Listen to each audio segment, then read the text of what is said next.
Hello folks, so in the last video we forged this blade, got everything heat treated, just put just a satin finish here on the flats. Won't take much to sharpen it when it's time to be sharpened, but I prefer not to sharpen most of my knives until after I put the handles on them, because I've cut myself so many times and I'll probably cut myself again if I keep doing this. But anyway, that's just my own innate clumsiness. We had a viewer ask about how I fit my handles. So that's kind of what I'm going to go over a little bit here today. So I've got the things together that I need to do the job. And we've got our blade. Got our wood scales. These are rosewood. And I have marked the inside, what's going to be the inside of the scales, and the arrow goes toward the blade of the knife. Now, if you have a perfectly flat tang that you've done through stock removal with no taper, you can position your knife over the two scales and use your knife as a template to drill both your scales at the same time, and they'll fit fine. There is a little taper in this handle, because you watched me forge it yesterday. So, in order to do a taper handle, I will lay the knife over one scale at a time, and I will drill through this scale and put my pins in it to hold it in place. Then I will take this scale and place the marked inside here and drill through this side. That way, I don't have any problem with the taper making our pin, a degree or two off. Some people may not worry about that. It does bother me some. I have pins already cut. I've got 4 brass pins already fixed up. I've got epoxy to do the job. This is 5-minute epoxy. This works great for me. Everybody else talks about you got to use the 24-hour stuff. Baloney. You don't either. Epoxy shouldn't be holding your handles on. Your pins should be holding your handles on. The epoxy should be there as a secondary measure to hold the handles on, and to waterproof the handles so that water can't get between the wood and the steel and cause rust that you can't see. That's what epoxy's for. Best thing to do is get all your stuff together. I've got clamps, I've got the epoxy, I've got the pins, I've got a piece of cardboard to mix the epoxy on. I've got a mixing stick to mix the epoxy. But the first thing we've got to do is drill our holes. So, we've got a drill press set up right over here. If we can get to it.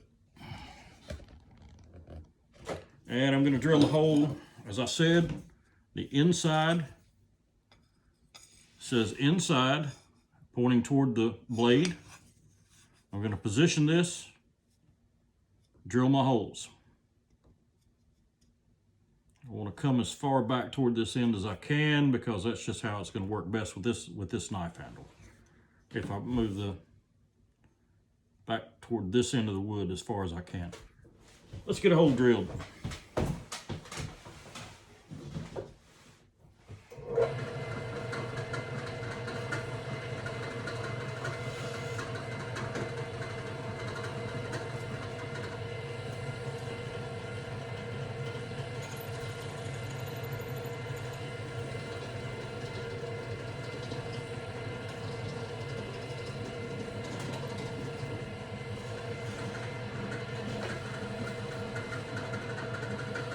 All right, I've got my first hole drilled. I'm going to go ahead and put a pin in it to locate it.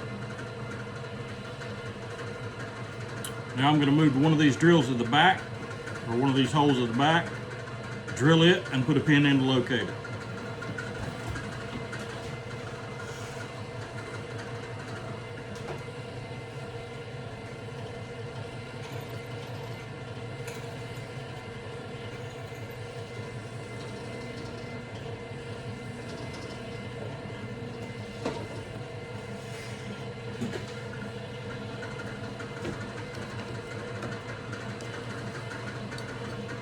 right, I've got 2 pins in it. That handle's not going anywhere. I can go ahead and drill the other 2 holes.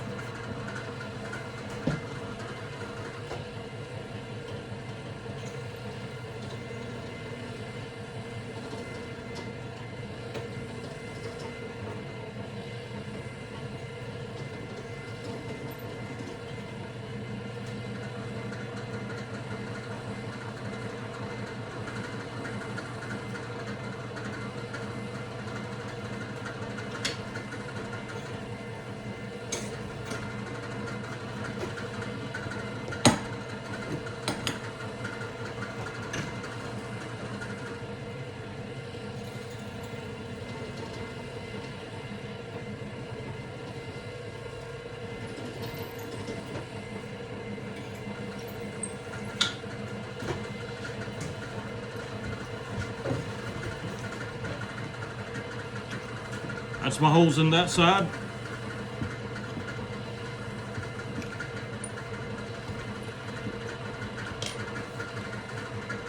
Now I'm going to do the same thing over here.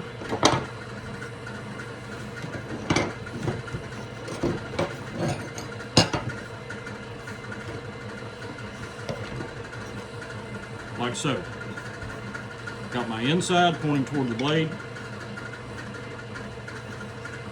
Move our handle back as far as we can on the wooden scale.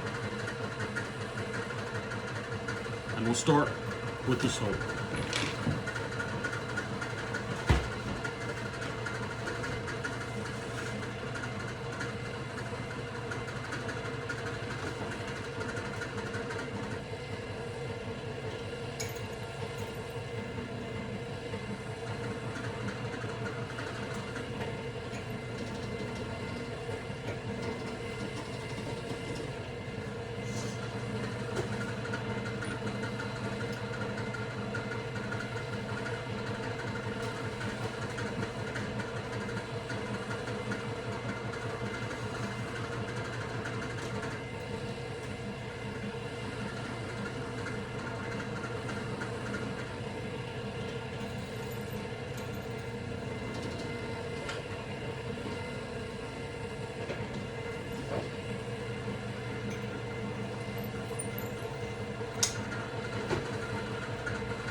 Okay, our holes are drilled.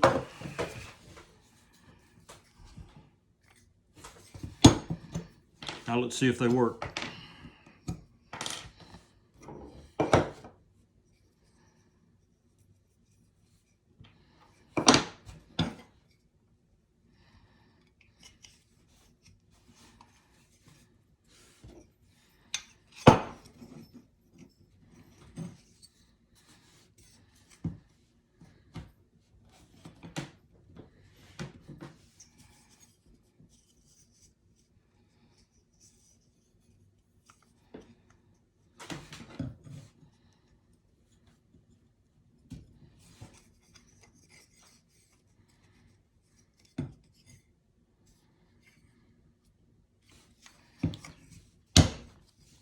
I like my pins tight. I don't want them falling through. I want them almost a press fit.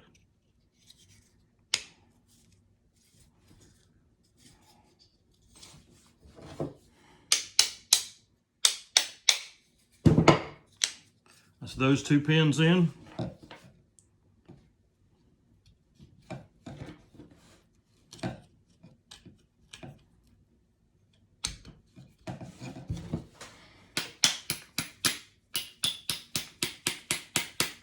The back pins are in. We know the knife handle is going to fit up. It's going to be just fine. So now I'm going to take the handle back off.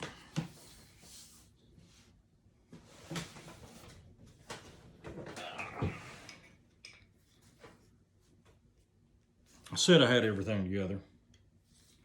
This is not the pair of pliers I should have to do this.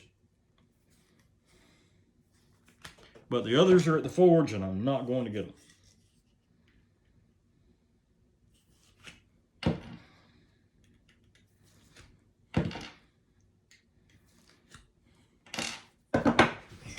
So what I'll do now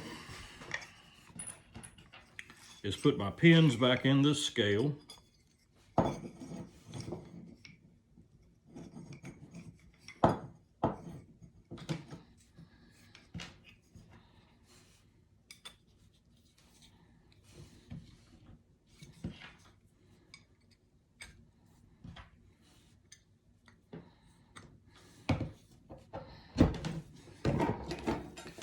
And I'm going to mark the wood.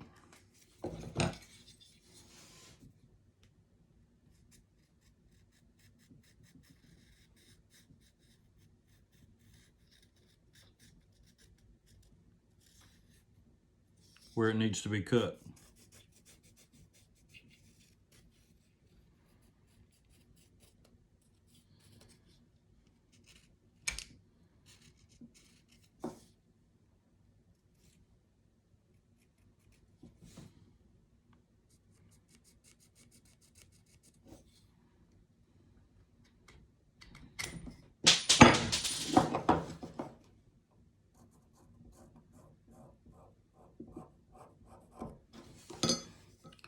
Now I can pin my two handles together, making sure they're turned the right way. I can go to the bandsaw, I cut my handle out, and I'm ready to glue it up. I'm not going to the bandsaw. I'm not really set up to do any videoing on the bandsaw, so I'll go do that and I'll come back. Okay, got the handle cut out. It's on the knife. I forgot to mention one thing, and that is that anytime that you're doing this, you need to go ahead and sand this portion of your knife down to whatever your finished grit's going to be, because you can't access this right here to sand it after the glue up. Not possible. So I'm going to go ahead and glue this up. I'm not going to do it on video because, well, we're not going to sit here and watch glue dry. Another thing I won't be showing on video is that after I get the before I get the glue up, I'm actually going to cut these pins. See if I can get this one. Cut these pins where I've got about that much, or a little less probably, sticking out both sides for our length. Okay, I'm going to cut these pins. I'm going to slap the glue on there. And then I'm going to pin the heads of the pin so that the pin's actually holding the handle tight. I will put clamps on there to hold the wood too while the glue sets, but I like to go ahead and pin everything up tight right then, because like I said, your pins should hold your wood on without glue. Glue is not something that's been used for the entire time as people have been making wood-handled knives. A lot of that time, those handles were just put on there with pins. So, I'm going to get that done. We'll see what we got, and we'll get up there and sand this thing down and finish it. Okay, so let's get that belt out of here. And it's always best to do this with a sharp belt, with new belts or newer belts. Unfortunately, everything I have in the shop is worn out right now. So, I'm just going to start out by grinding the profile of the handle. And I'm bringing the wood down so that it's flush with the steel. That's all I'm trying to do. This rosewood is really hard stuff. And I have a Grizzly belt grinder. It's only got one speed, so I can't slow it down. I have to be careful to not burn this wood so bad. It's almost unavoidable to burn it some. and especially if you have a worn out belt. Now, if I had a good sharp belt, I'd already been done with this part of the process, but I don't, so I'm just going to take my time.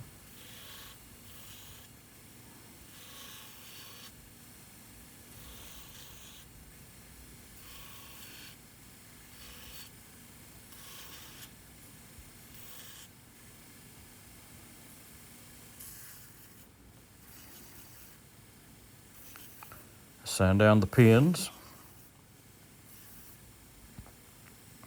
They're spread out enough that they're mushroomed well into the wood. Now I'm going to start contouring the handle. And what I'm doing is I'm just taking little bites out of the edge, out of the corner. And each time I make a pass, I change my angle slightly to round that over.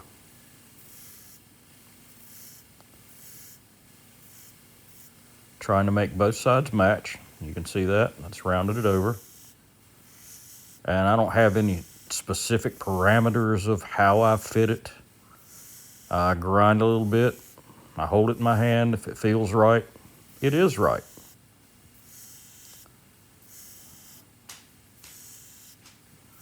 You can see I'll take a swipe, change my angle just a little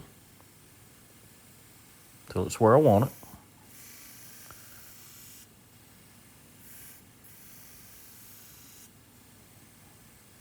Started with the blade side of the knife, now I'll do the spine side of the knife. And I can actually round this a little bit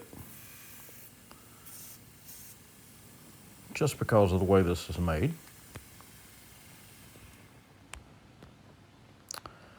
And we'll go from 36 grit to a 60 grit belt. The main thing I'm going to do with this, that I want to do with this 60 grit belt, is polish down the edges of the steel in the handle.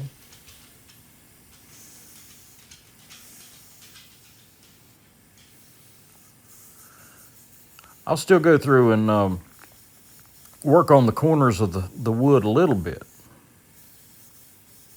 But my number one goal here is to get the edges of the steel polished down a little smoother than that 36.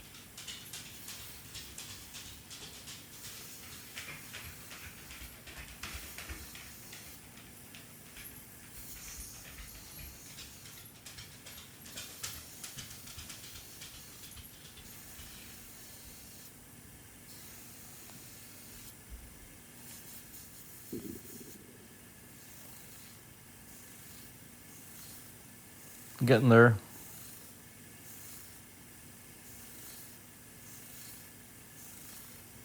You can see once again, I'm just taking little bites, rounding things out, adding a little bit of contour, using the little bit of slack I have between the platen and the contact wheel on the bottom.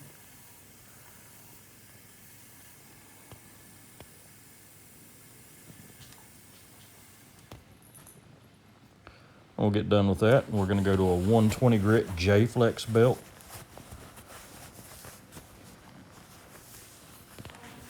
A lot lighter weight belt. It'll contour to the handle better. Now I can actually go through and round things over. You can see I'm just working that on the slack. That little bit of slack I have between the bottom of the platen and the contact wheel works really well for this.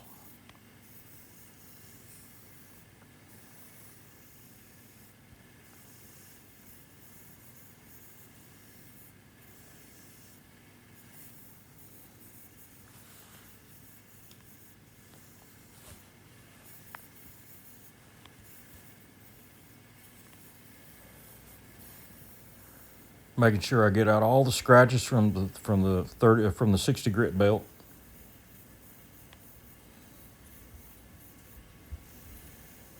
And if you do this right, it takes much less time to get your finish correct as you move to a finer grit. I'm almost at the point of going to a 220 grit now.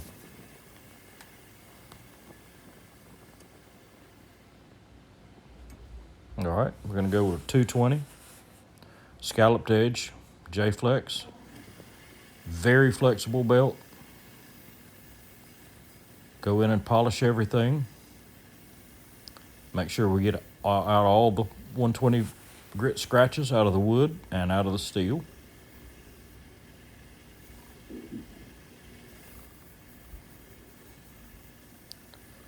You can see I can really put that bit of slack belt to work here. Now that we've moved to the finer grit and we're using the J-Flex belts. Really helps blend things in.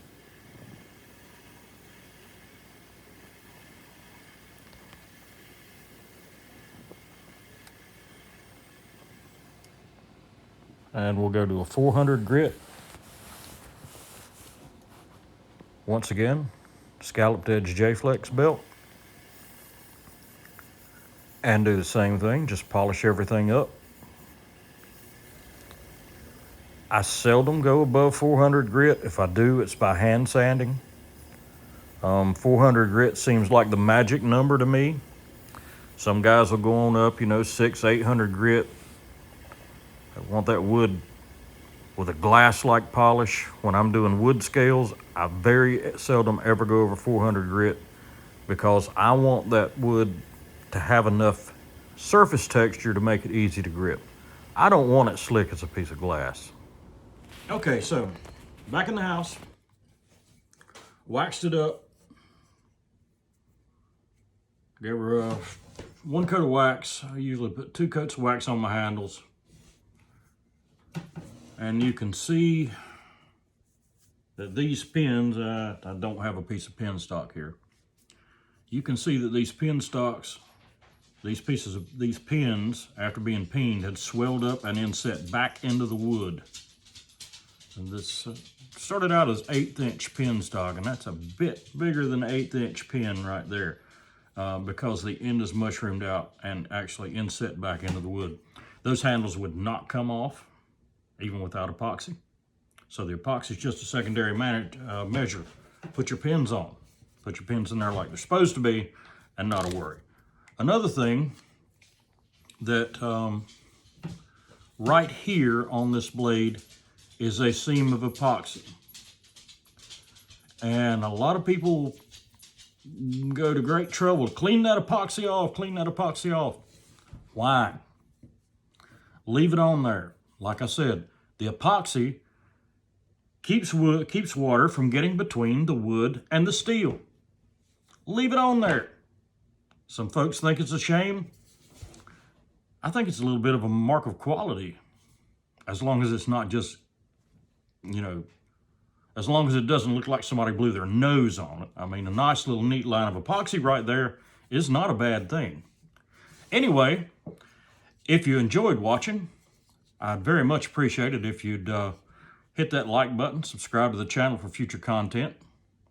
God bless and have a great day.